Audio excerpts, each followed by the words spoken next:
Welcome back to the Water Table Podcast. Today we are going to be doing a year in review. 2023 was a year we took the Water Table Podcast on the road. Our first stop was the North American Conservation and Drainage Expo Conference in Des Moines, Iowa, where we caught up with multiple guests.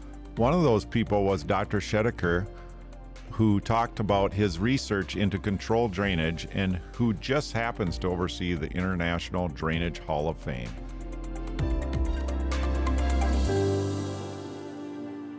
What I'm working on is more smart ways of controlling the drainage. We have more automated systems coming up, smart drainage systems coming up, and we're looking at automated control structures and what their potential could be in the landscapes compared to the conventional manual control structures. So that's something new we're talking about. We're also looking at how you can pair up control drainage with other practices. For example, you can use the control structures for sub-irrigation type of a system where you are putting water back into that structure that goes back in the field to provide the irrigation benefit. We're also looking at, where is the water going to come from? So we're thinking, maybe we can install a recycling system, collect the drainage water, especially during the months when we don't need it, collect it, store it, and recycle it back into the system for irrigation or any other purposes. So those are some of the water management practices we're working on. We're also looking very deep into how you can manage the water quality issues, and drainage sits at the perfect position for helping solve some of those issues. As I mentioned, as part of my position, I also got the responsibility to lead the Drainage Hall of Fame. It's not as glorious or as big as the NFL Hall of Fame or any other Hall of Fames, but apparently Columbus is home to like 25 different Hall of Fame, and Drainage Hall of Fame is one of them. Drainage is one of them. That's all right. So just to share some history with you, this was started in 1979. Glenn Schwab, Professor Glenn Schwab, who was my predecessor, a very well-known drainage expert, he came up with the idea of, this Drainage Hall of Fame, and it's an international award, so it's kind of coming up with an international award for outstanding achievements or contributions to the field of drainage. And what he visioned out was the award can be made to anyone who has made significant contributions towards not just research. Could be a teacher, could be an extension educator, could be a educator for non-traditional audiences and so on, and could be an industry person. And that's what, if you go through the list of inductees we have had so far, that shows that diversity. Since agricultural water management systems are typically buried in the ground, people don't realize how valuable they are. We caught up with Dr. Michael Castellano, a professor of soil science at Iowa State University. He is a Midwest transplant from Newark, New Jersey, and says he thinks the underground drainage system is more valuable than the underground transit system. Sometimes I kind of tell a little story about this before I start talking about drainage systems in the Midwest, because I grew up I was born in Newark, New Jersey, grew up in the suburbs of New York. My dad took the bus and train to Manhattan every day for work.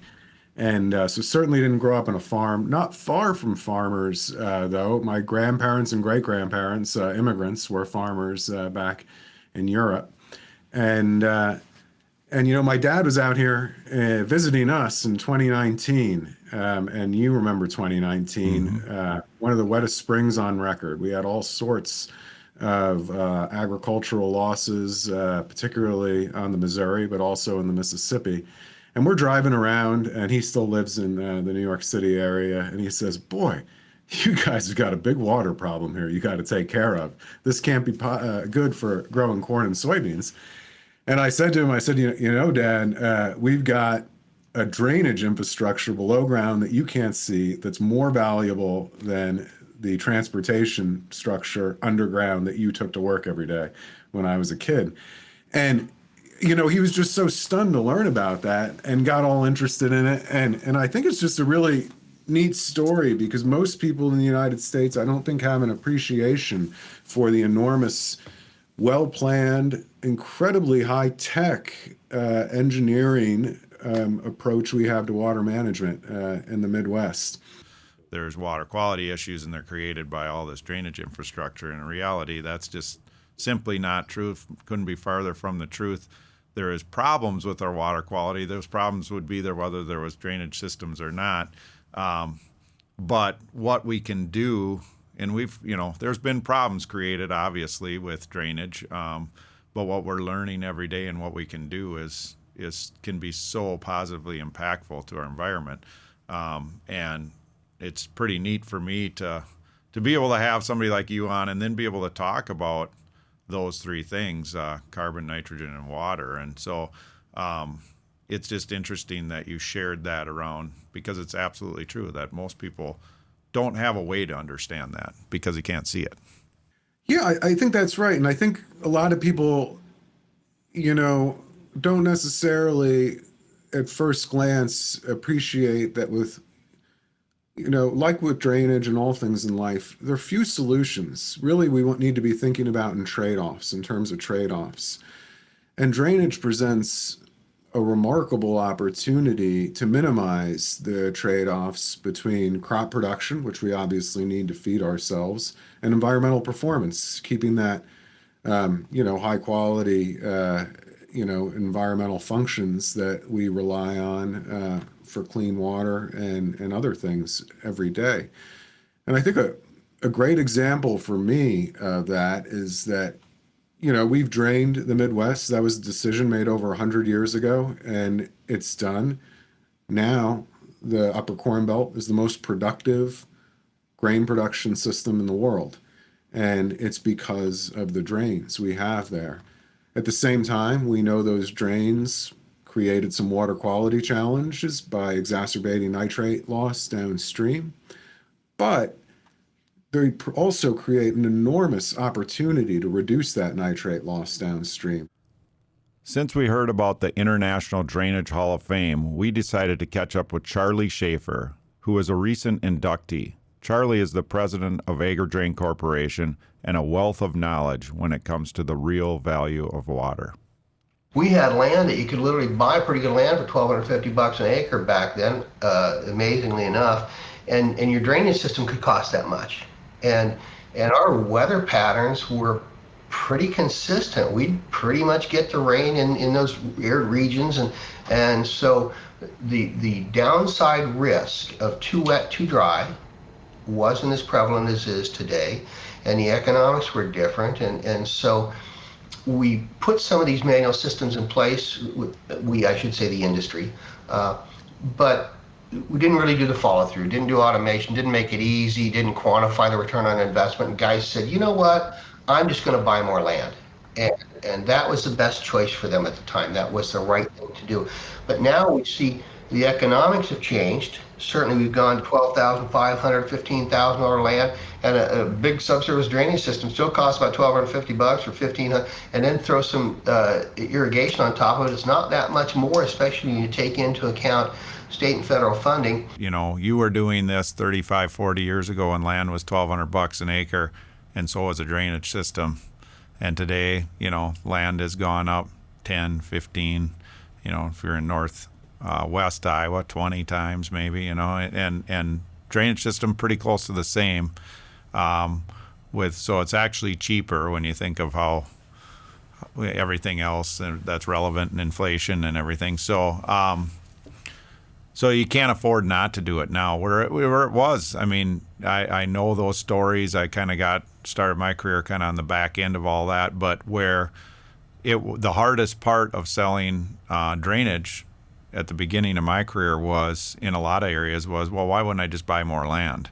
Why would I spend this money? And I'm glad you said that. At that time, with how it's played out, that was the right decision, right? It was definitely the right decision. But as we go now, I'm also curious just around water and being able to retain water on your land, and what is that worth? What is the value? You're quantifying that value in yield, which is one way to quantify it, but there's other potential applications and potential areas where we can compound and store water and, reuse it or sell it, or there will be lots of opportunities with that. I think that people now in certain areas are looking at the value of water and the capture and reuse, or the capture, storage, and strategic release prior to a rainfall event. We also had a conversation with Dr. Jane Frankenberger of Purdue University about the Transforming Drainage Project, a project that was funded with a $5 million grant. The project had 39 sites and 29 of the brightest minds in the drainage industry and research. The hope is that as agencies prioritize among practices, right, because these are obviously not the only practices, they'll realize that addressing maybe an innovative drainage management practice is a very important practice to fund and to support in various ways. That's what the data allows us to do that just talking about it wouldn't. So every agency I've talked with, including EPA, the various USDA agencies, and many state agencies that have been involved, have been very supportive and very welcoming of the project. They, of course, need data too. They can't support a project if there aren't data that show it's effective. So I would say it also helps them. Yeah. It's interesting because, the name of this Transforming Drainage, and you gave a nice explanation of kind of how that came about. But in reality, you've done these projects, you've done this research, and you're getting all these results, and you may not see some of the actual transforming in the field and in the day-to-day practices for a while. But because of the results you're getting of really significant good results around controlled drainage and saturated buffers, those are the two I'm most familiar with. But, people are going to start to do them even if they aren't required or if there isn't a cost sharing involved. And I think because of the positive results, those things will come too around cost share over time. But that's when the transforming actually happens, right? So you have something you're called. And one of the things that we said in our vision was that people would at least start to consider a practice. Like if you say that you're going to tile a field, we hope that at least people will ask the question, the contractor, the producer, saying, okay, would you like to install control structures and have the possibility of controlled drainage? So even if you decide no, at least it's considered, whereas before that question probably wasn't even asked. What do you ever think about, what things will look like in 20 years, 40 years, 60 years in regards to some of these significant projects that you've been involved with and worked on, and what will that look like on a large scale? And as you may not be around in 60 years, but what would it look like for some of your relatives that are driving down the road and seeing the landscape in Indiana and the Midwest in regards to things that you worked on? Because I think that's pretty neat. Do you ever think about that? Wow, that's a big question, and in fact, I'm less optimistic that I can predict anything, because what I thought 20 years ago would be in place now is not. So it's very hard. But I will say, in the agricultural world, around places like here at Purdue, looking at digital solutions, the data science that's just exploding, people do seem to be very confident that we'll be able to manage much more, remotely and through various digital means than we have now. As the automated systems become more feasible, become more affordable, then that starts to open up whole new ways of collecting data and of getting systems on the field that were obviously very heavily manual before. So certainly people will be doing things more automatically. What they'll be doing, it's hard to say. I got kicked out of my hosting chair by my wife in one of the most popular episodes ever. Christine invited Kitty Rodelius, wife of longtime Prinsco employee Kent Rodelius, to come to the studio and talk about what it's been like to be married to drainage for several decades. It's been a blast. It's been wonderful to be involved in people's lives, to watch our husbands flourish, to watch them do something they love doing. I don't think work was hard for Kent because he loved it.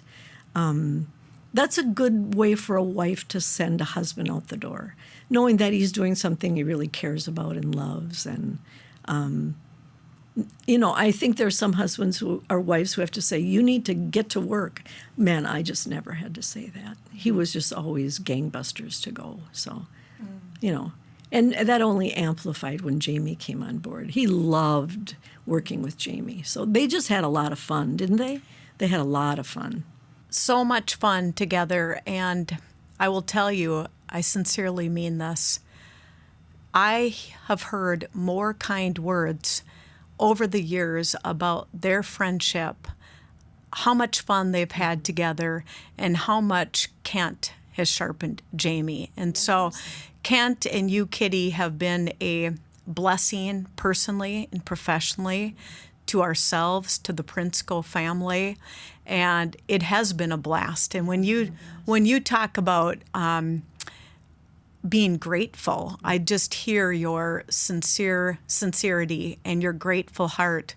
I get a little bit choked up because we have a lot to be thankful for. We? And much to celebrate. And I always say, if I'm so lucky to be 80 someday, I'm going to die a learner. We're all going to continue to learn and sharpen, but it is so fun to see these husbands be so passionate about water management and get behind them. But I think it's been a gift to us wives as well. We've been able to serve people, laugh with people, to try to make a difference. The water table hit the road again for the Iowa Leica Field Days in July. We talked about safety, training on equipment simulators, and met with contractors and talked about the batch and build efforts across the state of Iowa with Matt McDonald and Ruth McCabe, who focus on building public-private partnerships. Heartland created its conservation team in 2020. I was hired at that time to help them flesh out how an ag retailer could play a role in conservation. We knew this is the way of the future. This is what's coming. We've got to step into that space and play a role in it.